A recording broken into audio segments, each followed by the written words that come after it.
Bonjour à toutes et à tous. Je me souviens à l'occasion de mes vœux de l'année dernière, nous avoir souhaité à tous pour que 2021 soit une année plus normale, entre guillemets, avec une possibilité enfin retrouvée de conduire nos activités de façon moins contrainte. Bien sûr, on le sait tous, le virus n'a pas disparu, il circule toujours et il nous oblige au quotidien à la plus grande vigilance. Vigilance vis-à-vis de nos cavaliers, j'allais dire vis-à-vis de nos poneys, vis-à-vis de nous-mêmes, vis-à-vis de nos proches, vis-à-vis de nos structures.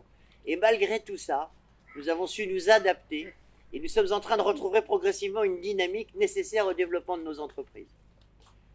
Malgré les doutes, les quelques difficultés aussi qui subsistent, par notre courage, notre résilience à tous et notre envie sans cesse renouvelée d'entreprendre, nous avons su toujours avancer.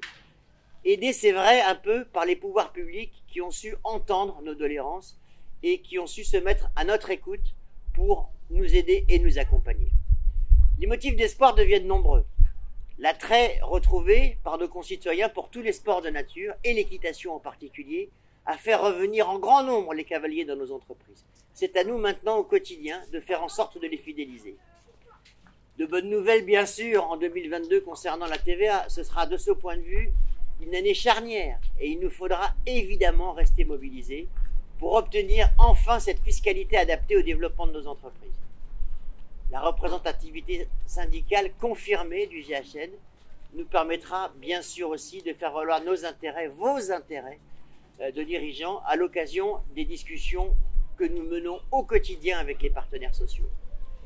2022 sera aussi l'année de la mise en œuvre des premières actions de notre plan stratégique que nous avons patiemment construit pendant toute cette période de pandémie. Un plan qui, évidemment, bien entendu, puisque c'est notre priorité, met en avant l'économie des entreprises, de nos entreprises. La nouvelle gouvernance que nous avons votée en Assemblée générale a permis de voir émerger de jeunes talents, mais aussi de s'assurer de l'expérience de nos prédécesseurs, très important. Dès 2022, ces deux collèges, les jeunes dirigeants d'une part et les sages, entre guillemets, d'autre part, vont se mettre au travail et viendront étayer l'action syndicale afin qu'elle s'adresse au plus grand nombre d'entre nous. Le GHN a malheureusement fêté cette année ses 50 ans en toute discrétion, ses 50 bougies, rendez-vous compte. Et nous attendons donc bien sûr en 2022 de pouvoir se retrouver en présentiel pour fêter tout ça dignement. Durant ces 50 dernières années, le GHN a sans cesse œuvré pour les conditions d'un modèle économique vertueux. À nous maintenant d'y prêter attention et de défendre ce modèle afin qu'il ne soit plus jamais mis en danger. Un dernier mot enfin, pour vous souhaiter le plus important à vous toutes et à vous tous. La santé, tout d'abord bien sûr la santé, pour vous, pour vos proches, pour vos structures, pour tout le monde. La vitalité indispensable associée à l'enthousiasme qui ne vous fera pas défaut, auquel rien ne pourra résister, qui permettra l'accomplissement de tous vos projets. Ensemble, continuons et souhaitons-nous à toutes et à tous une très belle année 2022.